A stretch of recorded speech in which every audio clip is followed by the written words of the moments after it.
Good afternoon, and thanks for joining us for the final installment of our week of webinars.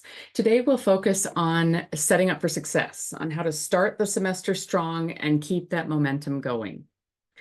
Whether you've supported MTDA students for years or this is your very first semester, this session will walk you through best practices, resources, and a few key steps that can save you headaches later. I'm Susan Quinn. I'm the Distance Learning Ambassador at Montana Digital Academy.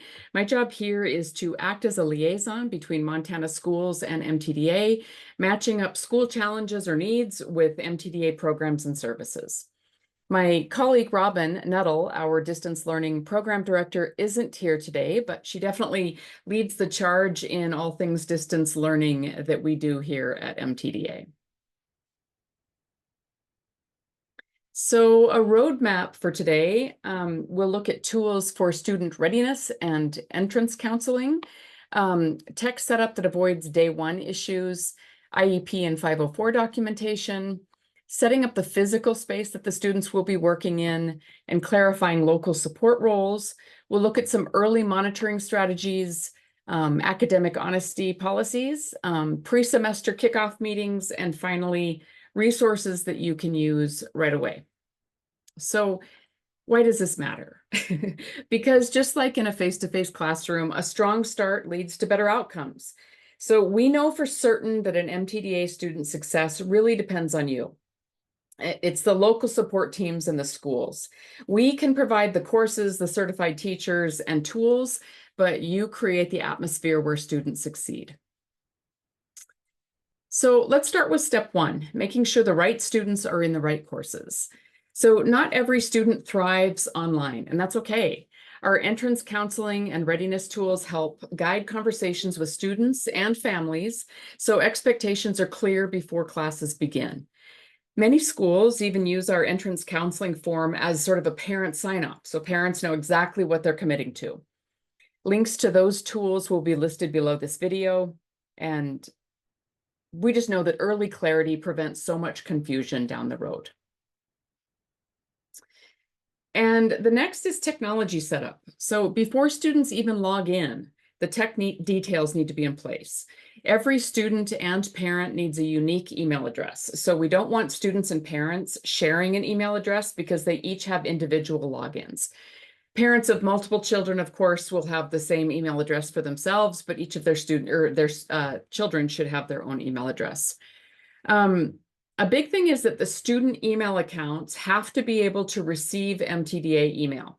Many schools set up their student email so that outside email can't come in just for safety, but we have to be sure that your IT person in your building will clear MTDA email to be able to come in before you put students in the system so that they're able to get their usernames and passwords.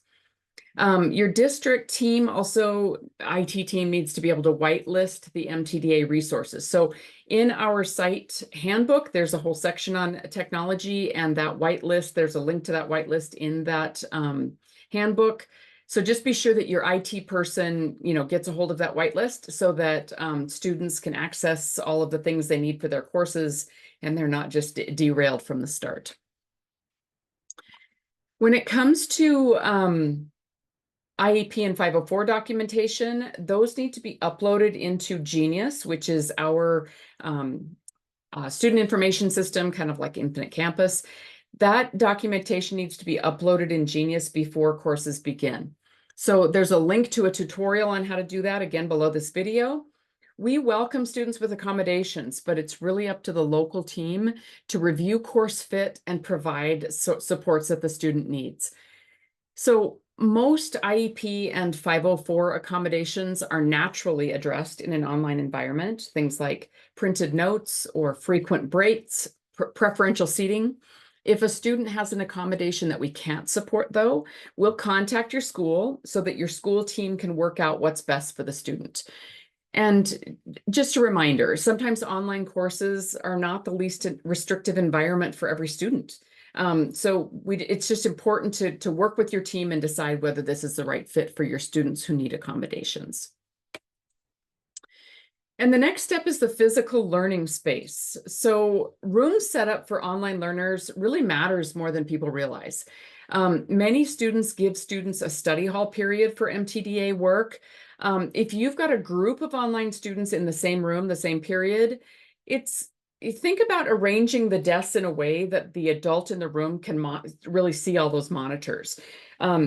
Some schools place their students in a horseshoe formation facing the walls around the room so that the adult can kind of be in the middle of the room and really easily monitoring students, and they can see their screens really easily.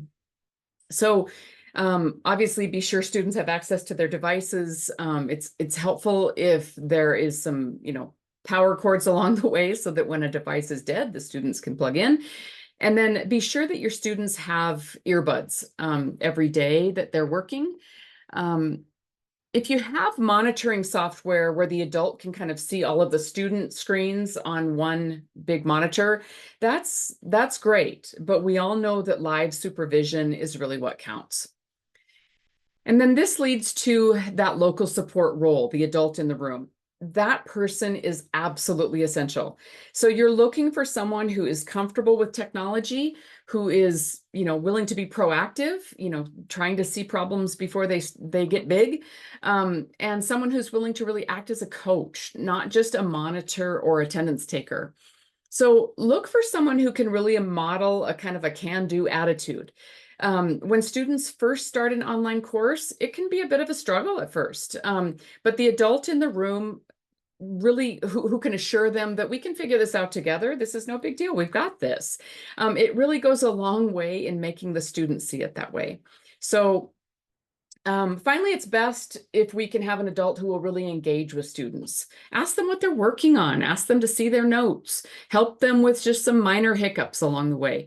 So that adult in the room ends up really being the connector between families, students, building administration, and MTDA teachers. So it's just really essential that we find a good fit for that person to help your students succeed. The next step is monitoring engagement. So the first 2 weeks we found are so critical. If a student is not showing good engagement in those first 2 weeks, we often see that they struggle throughout the semester. So although the adult in the room can do a lot of monitoring along the way, in the first 2 weeks, I would say that daily monitoring by a counselor or an administrator is really best.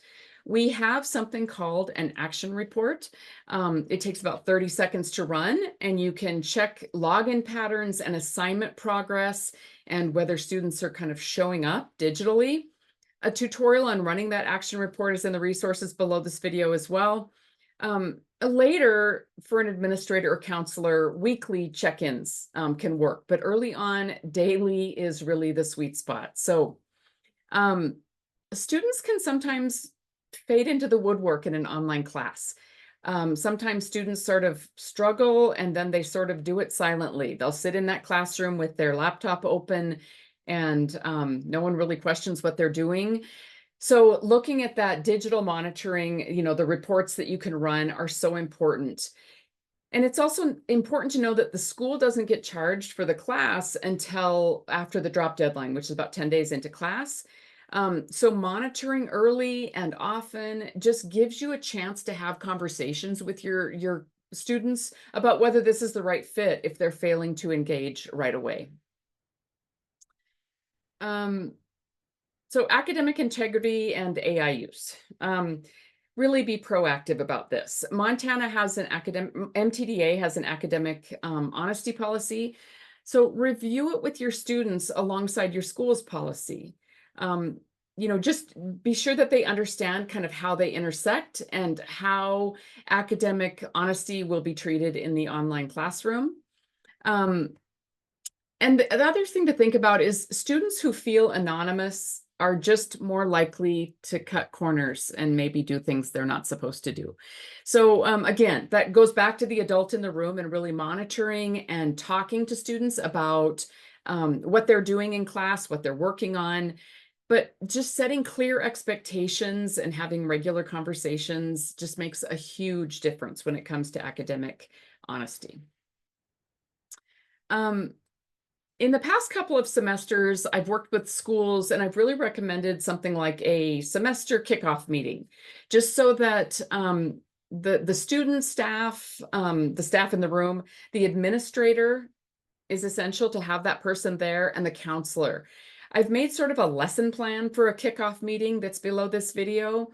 But that meeting can just really clarify daily expectations, even things as simple as arrive on time, have your device charged, show up with earbuds.